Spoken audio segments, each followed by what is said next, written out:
నమస్తే. యువ సంగ్రామ సదస్సు పైన చాలా చర్చ జరుగుతున్నది. ఆ వేదిక మీద నుంచి మాజీ మంత్రి కేటీఆర్ చేసిన వ్యాఖ్యలకు కాంగ్రెస్ నేతలంతా కూడా బగ్గుమంటున్నటువంటి పరిస్థితి. రెండో మాట్లాడే ప్రయత్నం చేద్దాం. ప్రభుత్వ విప్పు ప్రస్తుతం అద్దంకి దయాకర్ గారు మనతో పాటున్నారు. 70,000 ఉద్యోగ నోటిఫికేషన్లకు సంబంధించిన ఆధారాలు కనుక చూపిస్తే రాజకీయ సన్యాసము అదేవిధంగా రాహుల్ గాంధీకి జై కొడతాని కేటీఆర్ సవాల్ విసిరాడు. స్వీకరిస్తారా? రాహుల్ గాంధీకి జై కొట్టమను. అన్ని డిపార్ట్మెంట్లకు సంబంధించి 1,00,000 దాటిపోయినాయి కదా ఉద్యోగాలు. కేవలం గ్రూప్స్ సంబంధించి ఈ గవర్నమెంట్లో మేము వేసిన నోటిఫికేషన్ సంబంధించి 67,000 పైన ఉన్నాయి. మిగతా పెరిఫెరల్గా అన్నిటికి సంబంధించిన అంశంలో కూడా మేము ఒక లెక్క ఇచ్చినాం. సో ఈరోజు ఆయన ఏది టార్గెట్ చేసినా లేకపోతే ఏది ఛాలెంజ్ చేసినా మనోడు నిలబడితోడేం కాదు. గత ప్రభుత్వంలో వచ్చిన నోటిఫికేషన్లో ఇప్పుడు ఇంప్లిమెంట్ చేసారు. ఇప్పుడు ఉద్యోగ నియామకాలు చేసారు తప్ప ఈ ప్రభుత్వం ఎన్ని ఇంప్లిమెంట్ చేసింది, ఎన్ని ఉద్యోగ నోటిఫికేషన్ ఇచ్చింది అనేది బీఆర్ఎస్. 9.5 సంవత్సరాలు ఎక్కువనా 30 నెలలు ఎక్కువనా? 30 నెలల్లో ఇన్ని చేయగలిగినాము. 9.5 సంవత్సరాలు మీరు ఎందుకు చేయలేకపోయినరు? దానికి సమాధానం చెప్పగలుగుతారా? ఎందుకు ఇవన్నీ కొత్త డ్రామాలను ఎందుకు వేస్తుండ్రు? ఉన్న పైసలన్నీ ఒడగొట్టుకోవడానికి తప్పితే ఇంకొకటి ఏమైనా ఉందా? ఉన్న పైసలు ఒడగొట్టడానికి మొన్న రైతులైంది, తర్వాత కాళేశ్వరం అయింది, తర్వాత స్టూడెంట్స్ అవుతుంది, తర్వాత అన్ఎంప్లాయిడ్ అవుతుంది. ఇవన్నిటిని కూడా వాళ్ళు రోజుకో వార్తల్లో ఉండడానికి అబద్ధాలు చెప్పకండి, ప్రాపగండా నమ్ముకోకండి అని మేము చెప్తున్నాం. ముఖ్యమంత్రిని కాపాడడం కోసం, ముఖ్యమంత్రిని ప్రొటెక్ట్ చేయడం కోసమే అద్దంకి దయాకర్కు విప్ ఇచ్చారు అనేది సోషల్ మీడియాలో చర్చ జరుగుతుంది. వాస్తవేనా? Addanki Dayakar Congress party warrior. Addanki Dayakar Congress party కొరకు కొట్లాడతాడు. దాంట్లో నాకంటే 10 వాళ్ళు ఎక్కువ కొట్లాడే రేవంత్ రెడ్డి గారి కొరకు నిలబడతాడు. ఎందుకు నిలబడతాడు? నా పార్టీ నిలబెట్టే నాయకుడు, నా పార్టీని అధికారంలోకి తెచ్చిన నాయకుడు. నాకు అవకాశం ఇవ్వకపోయినా అదే స్థాయిలో ఉన్నా, అధికారం ఇచ్చినా కూడా అదే స్థాయిలో ఉంటా. రేపు ఏ రకంగా నేను కాంగ్రెస్ పార్టీతో ఉంటా కాబట్టి కాంగ్రెస్ పార్టీని ప్రొటెక్ట్ చేసుకుంటా. కాంగ్రెస్ పార్టీ నాయకుడిగా రేవంత్ రెడ్డి గారిని ప్రొటెక్ట్ చేయకుంటే మరి ఎవరిని ప్రొటెక్ట్ చేయాలి? ఇంట్లో అనుకునే కేసీఆర్ని ప్రొటెక్ట్ చేయాలన్నా? ఎట్లా కదా మీ అయ్య ఉద్యమం చేసేటప్పుడు కూడా చేసే తప్పులను కప్పిపుచ్చినోడు దయాకర్. నా నాయకుడు ప్రజల కోసం చేస్తున్నప్పుడు నేను కేసీఆర్ ఉద్యమంలో తప్పులు చేసిండు.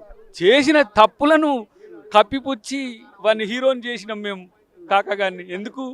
ఆ రోజు ఉద్యమ అవసరాలు, కోదండరామ్ గారికి కేసీఆర్ గారికి పంచాయతీ వచ్చినప్పుడు ఎన్నో అవమానాలు తిప్పలు పడి ఇద్దరిని కలపగలిగినాం. ఆ విషయాలన్నీ రేపు వస్తాయి, చరిత్ర వస్తాయి, పుస్తకాలు వస్తాయి, అన్నీ వస్తాయి. కానీ దయాకర్ అంటోడు అధికారం ఇచ్చినప్పుడు ఒక లెక్క, అధికారం లేకపోతే ఇంకో లెక్క ఉండడు. నీలాగా తిక్కలాగా కూడా అదే చెప్తుండు. ఇప్పటి వరకు ఒక లెక్క, ఇప్పటి నుంచి ఇంకో లెక్క అంటున్నాడు. సో ఏం చేయబోతుంది బీఆర్ఎస్? ఏం చేస్తే మీరు తట్టుకోనికి సిద్ధంగా ఉన్నారా? ఆ తిక్క ఎందుకు? ఆ లెక్క లేదు, ఈ లెక్క లేదు, తిక్కుంది. ఆ తిక్కను మార్చుకోవటే మంచిది ఇప్పటికైనా సరే. నేనేమంటున్నా అంటే ప్రభుత్వము చేసే పని చెప్పుకుంటున్నది. చేసిన పని చెప్పుకుంటున్నప్పుడు నువ్వు కూడా చెయ్యని వాటిని విమర్శించు, కానీ లేని వాటిని క్రియేట్ చేసి దానివల్ల వచ్చే లాభం ఏంది అంటున్నా నేను. దయాకర్ గారికి ఒక చిన్న ప్రశ్న. ఇంతకుముందే గాంధీ భవన్లో ఇటు సంపత్ కుమార్ గారు 70,000 వరకు ఉద్యోగ నోటిఫికేషన్లు వచ్చినాయి, అయిపోయినాయని చెప్తా ఉన్నారు. మరోవైపు ఎమ్మెల్సీ విప్పు బల్మూర్ వెంకట్ గారు 81,000 వరకు దాదాపుగా మేము ఇంప్లిమెంట్ చేసినామంటున్నారు. బట్ మీరేమో అసెంబ్లీ సాక్షిగా 1,30,000 ఉద్యోగాలు ఇంప్లిమెంట్ అయినాయని చెప్తా ఉన్నారు. దీన్ని కూడా ట్రోల్ చేసే అవకాశం ఉంటుంది. దీనికి ఒక క్లారిటీ ఇవ్వాల్సిన బాధ్యత మీ ఉంటుంది. ఏది వాస్తవం, ఏది అవాస్తవం? నేనేమంటున్నా, 67,000 ఉద్యోగాలకు సంబంధించి గ్రూప్స్ కానీ నోటిఫికేషన్స్ కానీ అన్నీ ఉన్నాయి. మిగతా వాటిల్లో పెరిఫెరల్గా అయినాటి విషయాలు కూడా నేను చెప్పిన. సో నేనేమంటున్నంటే మీరు ట్రోల్ చేసుకుంటే ఫీల్ అయ్యేది ఏం లేదు. ఇక్కడ మీరు దయాకర్ను ఇట్లా ఏంది అని చెప్పుకుంటే ఫీల్ అయ్యేది లేదు. ఇక్కడ చేసినవి చెప్పుకుంటాం. అన్నిటికంటే ముఖ్యంగా అది కాదు వేరేది. కానీ నేను వాస్తవాల పొందికగా మీరు ఏ చర్చకు పెట్టినా సిద్ధంగా ఉంటాను తప్పితే ఇష్టం వచ్చినట్టుగా అబద్ధాలు చెప్పుకుంటా. ఇప్పుడు 70,000 అన్నాడు మనోడు. అఫీషియల్ గెజిట్తో వచ్చిన వాటినే నీకు చూపిస్తాను నేను.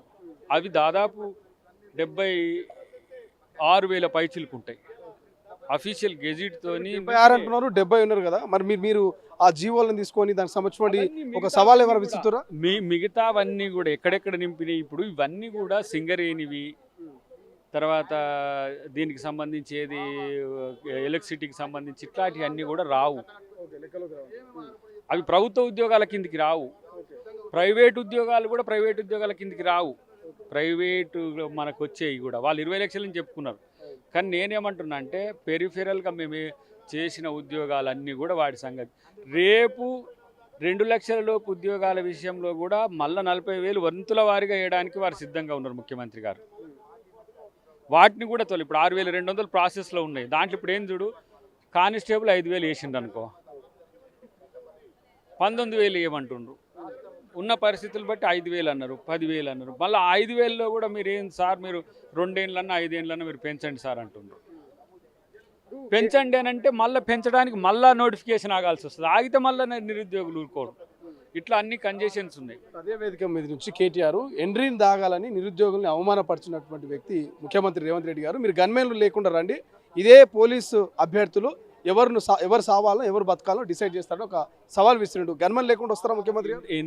ఎండ్రిని తాగమన్నది ఇళ్ళని, ఎందుకు మిమ్మల్ని తాగమన్నది వాళ్ళకెందుకు ఆపాదిస్తారు? చూసిలేని పోనా నేను, ఎవరితో మాట్లాడిపిస్తుండ్రు. అదంతా కూడా వాళ్ళు వీళ్ళనన్నది జనానికి ఆపాదిస్తారు, వీళ్ళనన్నది రైతులకు ఆపాదిస్తారు, వీళ్ళనన్నది ఇంకెవరినైనా ఆపాదిస్తారు. అది తప్పుడు.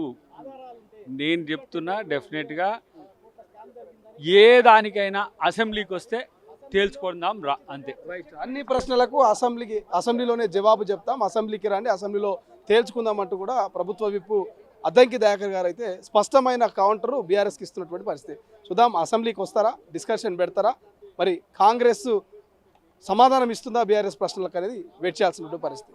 కెమెరా పర్సన్ అజయ్తో శ్రీశైలం, తొలి వెలుగు, హైదరాబాద్, అసెంబ్లీ.